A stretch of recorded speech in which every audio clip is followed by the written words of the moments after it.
O Senhor esteja convosco. Ele está no meio de nós. Proclamação do Evangelho de Nosso Senhor Jesus Cristo, segundo Lucas. Glória a vós, Senhor. Muitas pessoas já tentaram escrever a história dos acontecimentos que se realizaram entre nós, como nos foram transmitidos por aqueles que desde o princípio foram testemunhas oculares e ministros da palavra. Assim sendo, após fazer um estudo cuidadoso de tudo o que aconteceu desde o princípio, também eu decidi escrever de modo ordenado para ti, excelentíssimo Teófilo. Deste modo, poderás verificar a solidez dos ensinamentos que recebeste. Naquele tempo, Jesus voltou para a Galiléia com a força do Espírito, e sua fama espalhou-se por toda a redondeza. Ele ensinava nas suas sinagogas, e todos o elogiavam. E veio à cidade de Nazaré, onde se tinha criado. Conforme o seu costume, entrou na sinagoga no sábado e levantou-se para fazer a leitura. Deram-lhe o livro do profeta Isaías. Abrindo o livro, Jesus achou a passagem em que está escrito: O Espírito do Senhor está sobre mim, porque Ele me consagrou com a unção para anunciar a boa nova aos pobres. Enviou-me para proclamar a libertação aos cativos e aos cegos a recuperação da vista, para libertar os oprimidos e para proclamar um ano da graça do Senhor. Depois, fechou o livro, entregou ao ajudante e sentou-se. Todos os que estavam na sinagoga tinham os olhos fixos nele. Então começou a dizer-lhes: Hoje se cumpriu esta passagem da Escritura que acabastes de ouvir. Palavra da salvação. Glória a vós, Senhor. Que a palavra do Santo Evangelho perdoe os nossos pecados. Amém. Caríssimos irmãos e irmãs, presentes em nossa catedral, e caríssimos irmãos e irmãs que pela Rádio Três Colinas e também pela internet participam conosco desta Santa Missa. Neste domingo, Deus vem se comunicar conosco mais uma vez através dos trechos da Sagrada Escritura que foram agora proclamados. E esses trechos hoje vêm nos catequizar sobre o valor da própria Palavra de Deus e o zelo, carinho e respeito e atenção dos nossos ouvidos e do coração que cada um deve possuir diante da Palavra de Deus. Nós escutamos na primeira leitura, no livro de Neemias, a descrição de uma celebração da palavra. O sacerdote Esdras tinha sido enviado por Artaxerxes até o povo sofredor, quase 100 anos depois da libertação desse povo, ainda com guerras, com diversos sofrimentos, com diversas lutas, eles iam enfrentando a vida e perdendo a esperança. E o rei então envia este povo, este sacerdote, com uma missão. Veja o que está faltando para eles. O que é necessário que eles assumam, que nós possamos contribuir para que esse povo deixe essa situação tão difícil. E Esdras, conversando e convivendo com esse povo, percebe que eles tinham abandonado a lei de Deus. E por isso ele proclama uma grande celebração. Ouvimos no trecho de hoje que desde o amanhecer até o meio-dia, o povo se reuniu na praça. Ninguém foi embora. Todos ficaram ali, escutando a palavra proclamada e explicada. Escutar a palavra de Deus. Dar tempo para Deus nos falar. A Bíblia não é apenas um livro, como qualquer outro livro, mas é um livro sagrado, porque nele contém a palavra de Deus. Por isso, nós precisamos ter zelo pelo livro e carinho pela palavra, pelos ensinamentos que esse livro possui. Então não é de qualquer jeito que eu carrego a Bíblia. Não é em qualquer lugar que eu coloco de qualquer jeito a Bíblia dentro da minha casa.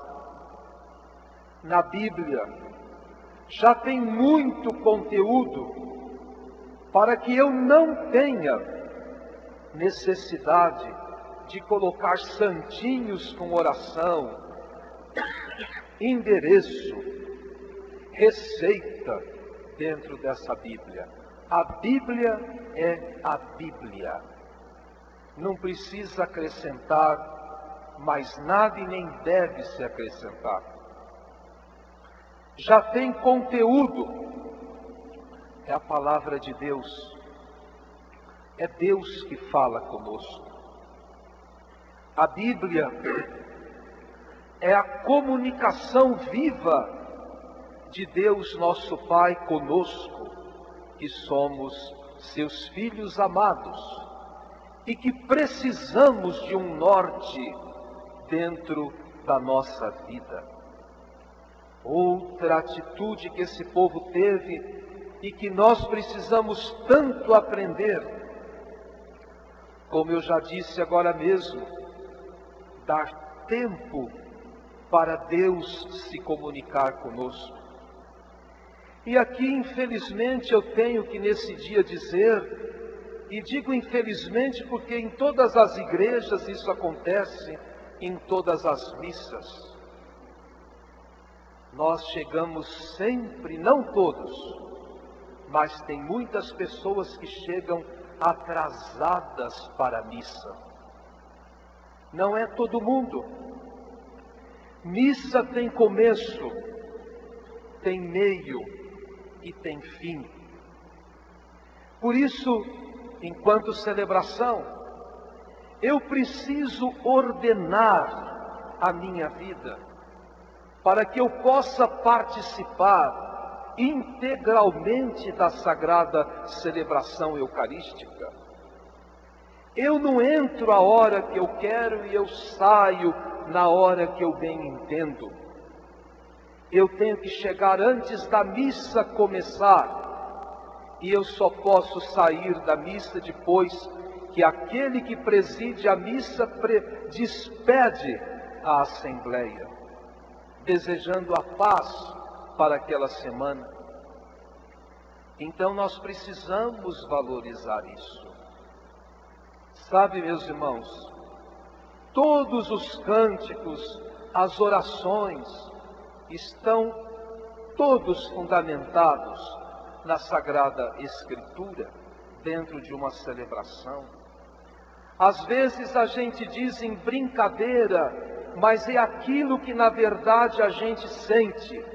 O padre fala demais na missa. O padre não fala demais não. Ele fala o tempo que o Espírito Santo inspira e naquilo que as pessoas estão precisando ouvir. Você que é um aluno rebelde, que na escola você nunca gostou de ficar, e também naquilo que te prende um pouco para te ensinar, porque você é autossuficiente, você não precisa aprender mais nada, então você acha que o padre fala demais. O padre não fala demais não. E o padre fala aquilo que a gente precisa ouvir. É muito interessante isso. Nós morremos como o peixe diz que morre pela boca, o ditado. Nós também morremos pela boca daquilo que a gente expressa, porque é aquilo que a gente expressa que tem dentro do coração. E nós não temos paciência de escutar Deus. Nós precisamos escutar. O padre não é Deus, mas Deus fala através do padre também, e de modo particular dentro da celebração. Como que na novela todo mundo fica o tempo que for preciso? No jogo, se tiver prorrogação, todo mundo fica? E por que que na missa tem que ser tudo corrido? Para depois você ficar mais tempo à toa? Não é por aí que Deus hoje quer se comunicar conosco. Nós precisamos, meus irmãos, valorizar aquilo que é tesouro dentro da nossa vida. E a palavra de Deus é um tesouro para o nosso coração. Escutamos hoje no final da primeira leitura: a alegria do Senhor será a vossa força.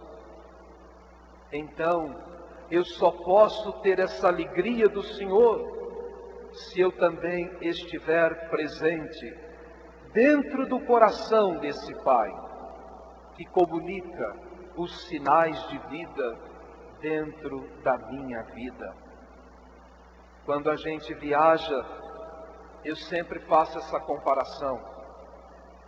Você não consegue entrar naquele ônibus que você comprou a passagem se você chegar 20 minutos depois. Ele já se foi. Avião, então, você tem que chegar 1 ou 2 horas antes do voo no aeroporto. A igreja também. As reuniões também. As pessoas são muito atrasadas em tudo. Tem relógio, mas não usa, ou não observa, ou não respeita. Até em reunião da palavra de Deus, as pessoas chegam atrasadas. E tem justificativa. Quando você precisa justificar alguma coisa, é porque tem alguma coisa errada. Quando você assume o erro, você nem justifica, porque você sabe que você está irresponsavelmente naquela situação, assumindo aquilo que você deveria assumir com outro zelo.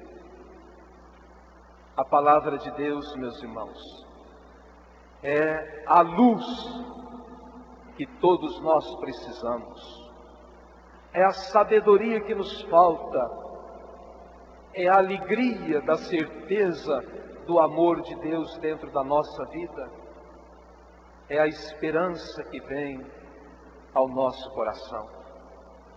E Jesus diz no Evangelho, quando ele vai até a sinagoga, nessa altura ele tinha mais ou menos 30 anos de idade, já era adulto, e por isso ele podia, como todos os outros, abrir o livro da palavra de Deus, da lei, e proclamar e comentar aquilo que era o conteúdo que ele tinha naquele momento para oferecer. E ele abre o livro do profeta Isaías, como escutamos no Evangelho de hoje. E quando ele termina, ele diz: hoje se cumpriu aquilo que acabastes de ouvir. Ou seja, ele era a palavra viva.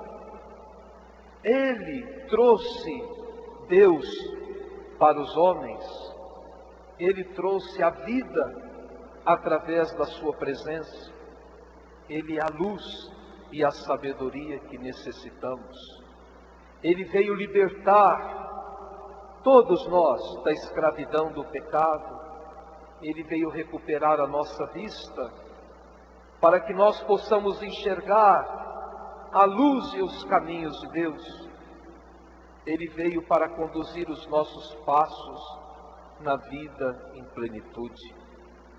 E isso então nos faz viver unidos, no mesmo espírito, sem competição, sem divisão, como escutamos na segunda leitura, multiplicando os dons, os carismas que nós temos no dia a dia. Meus irmãos, nesse mundo, Deus nos cumula de muitos dons.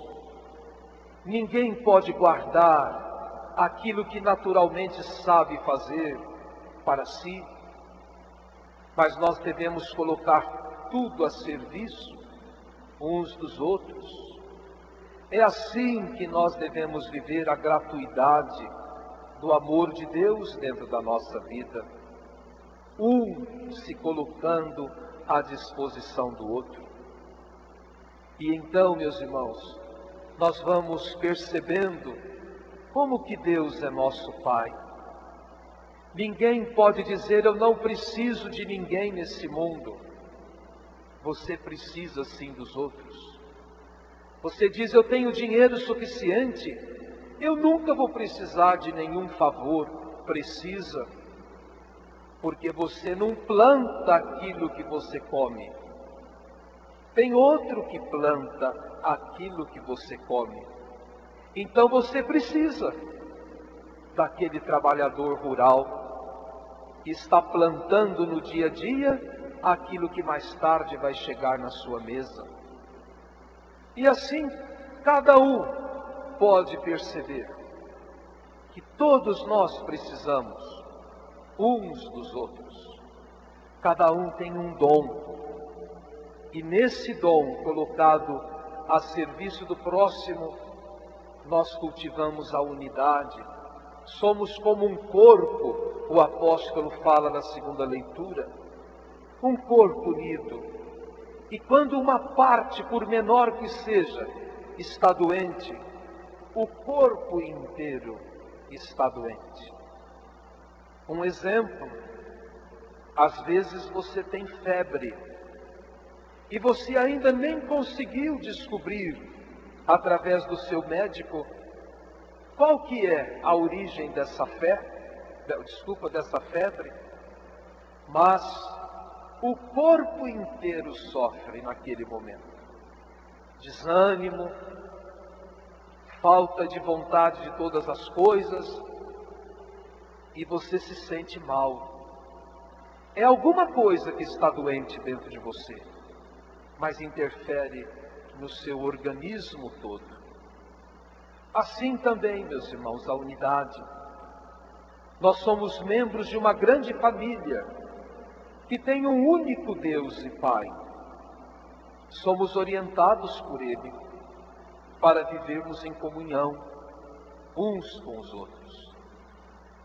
Então, resumindo tudo, quando nós valorizamos a palavra de Deus na nossa vida, nós criamos um pensamento e temos atitudes diferentes.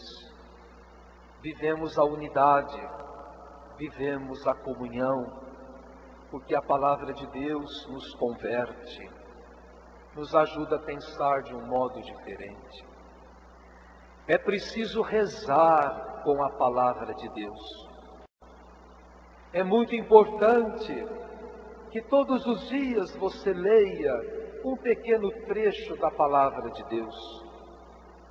É a carta do amor do coração de Deus para você. Faça uso da Bíblia. com dignidade, com respeito, valorizando aqueles ensinamentos, pedindo que aquela palavra se torne vida dentro da sua vida. Venha mais cedo para a igreja, não chegue atrasado para você participar totalmente da missa, escutar Deus falar através das músicas, através das orações, através da própria palavra. Por isso que a gente precisa proclamar com entusiasmo a palavra de Deus, ter bons leitores, bons salmistas. Vejam a distância que eu estou falando do microfone, todos vocês estão me escutando. Não precisa engolir o microfone para dizer que você cumpriu a sua missão. Quanto mais perto do microfone você chega, mais eco produz e embola mais a sua fala, e a gente escuta menos e tem vontade de seguir menos ainda aquilo que nós estamos participando ou devemos participar. Não é gritar, como eu disse na equipe de liturgia segunda-feira, pena que tinha faltado muita gente. Não é gritar a palavra de Deus, é proclamar a palavra de Deus.